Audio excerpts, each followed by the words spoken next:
এলাকায় গিয়ে যদি এই আলাপ শুরু করি আমার পিটাইয়া ঝালবাকল উঠে আবার ঢাকায় পাঠাই। ঢাকা আর এলাকা কিন্তু এক না। এলাকায় সেই পরিবেশ আপনি তৈরি করতে পারছেন? এলাকার ওসি প্রতিদিন এখন বিএনপির উপজেলা সভাপতির ফোন করে ডায়াবেটিসের খবর নেয়। আমার কথা যদি বিএনপি বিপক্ষে যায়, আমার কথা যদি জামাতের বিপক্ষে যায়, তারা তো আমার দৌড়ে দিয়া কি করবে তা তো আপনি বুঝতে পারতেছেন না। প্রধান উপদেষ্টা, মাননীয় উপদেষ্টা, শেষের দিকে আপনার আরেকটা কথা আপনাকে বলা দরকার। আপনি এখানে খুবই স্পেসিফিকলি বারবার নির্বাচনের যে রোডম্যাপটা দিয়েছেন, আমি অত্যন্ত খুশি হয়েছি। আপনার হাতে সময় আছে 6 মাস। আপনাকে চূড়ান্তভাবে আমরা কয়েকটা প্রস্তাবনা দিতে চাই। নাম্বার 1, এই 6 মাসের মধ্যে আপনি একটা আপার হ্যান্ড নেবেন। সেই আপার হ্যান্ডের চূড়ান্ত কাজ আগামী 1 সপ্তাহের মধ্যে আপনি ইন্টারিম ভাইকে দেন।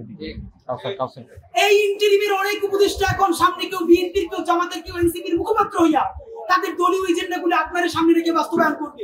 এটা আপনি হতে দিয়েন না। আপনি অতি জলদি যে নির্বাচনটা উপহার দিতে চান তার জন্য ইন্টারিম ভাইকে দেন।